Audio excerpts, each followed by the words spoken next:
Greetings to the world out there again. Afternoon time now, just gone through. Training finished, eaten, relaxed,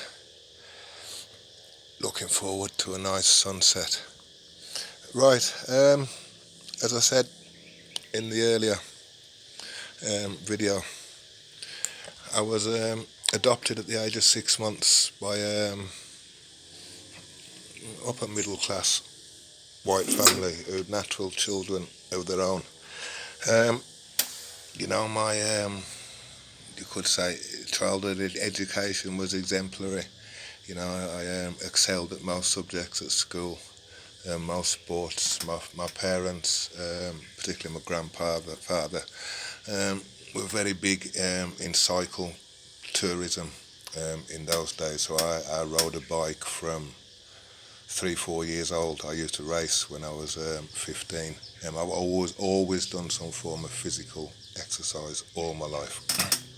Um, School, like I say, upbringing, from a family point of view, was exemplary.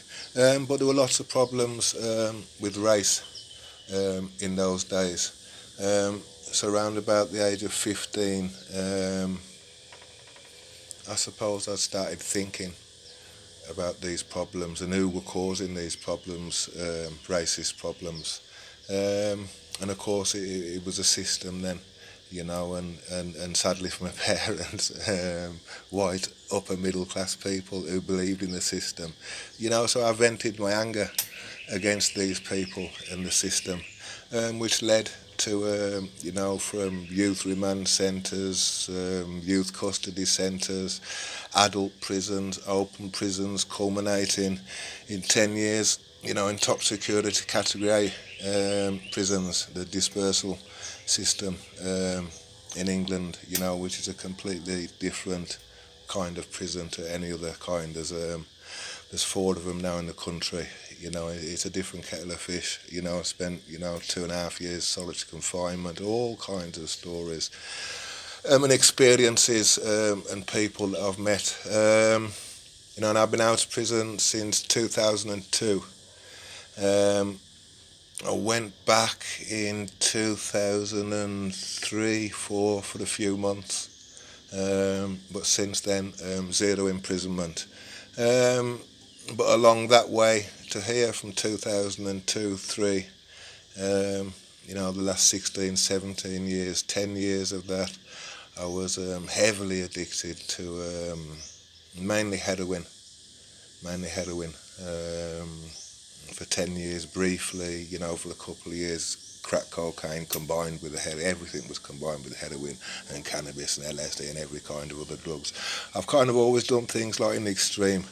Why fuck around, with little short 2, 1, 3 month sentences, get yourself 10 years, why fuck around with, little ecstasy tablets and this and that, get yourself on the fucking smack, get yourself fucking suicidal, but all the way through, I've still maintained a reasonable amount of physical exercise and nutrition. It's always been like the backbone, the saviour of my life. But I've been drug free for fucking hell, 10 years now. 10 years, 8, 9, 10 years, something like. I can't even remember. It's just something that's not even on my mind anymore. And I've been through every kind of detox and rehab that you can imagine, from blood transfusions to comas to you name it, and none of them worked. I relapsed on every one of them, some within days, weeks, sometimes months. I will want to get into drug addiction and healing and stuff like that. We've all got shit to deal with in life. And it's very easy to blame this shit on other people. But really it's like carrying around a hot stone. it's burning you, it's hurting you, it's causing you pain, it's causing you unhappiness. So you don't like the pain and then your unhappiness, so you seek to change your reality by using stimulants, drugs, whether it's alcohol, antidepressants, heroin, cocaine, abusive relationships, sexual, whatever. It's all abuse, and it's self-abuse. And you chose to do it, and for various reasons, which we'll get into. I discovered what my hot stone was, accepted it, put it down. So I'm no longer in pain. I'm no longer unhappy. So I don't seek to change my reality on a day-to-day basis by using stimulants. But that's a long process. That took years and years, of fucking head stretching, head banging, suicide attempts and self-doubt. And, it's a process. It's not as easy as right-click delete on your computer. You are basically kind of deleting a program, a concept, or, something that you've done. But it's a long process. It's a difficult process. But obviously, anything that's worthy in life, that's good, it's fucking difficult. You ain't gonna get it easy. So now we're in Thailand. I've been here for 7 years, and I'm training for the Masters Jiu-Jitsu Championship. Masters, age 55 to 60. I'm not going to tell you how old I really am, but I compete at age 55 to 60. And as usual, we're going to the extremes. We're going straight in for the World Championship. We're going for the heroin addiction. We're going for the 10-year sentence of Jiu-Jitsu, Masters, Blue Belt, Worlds.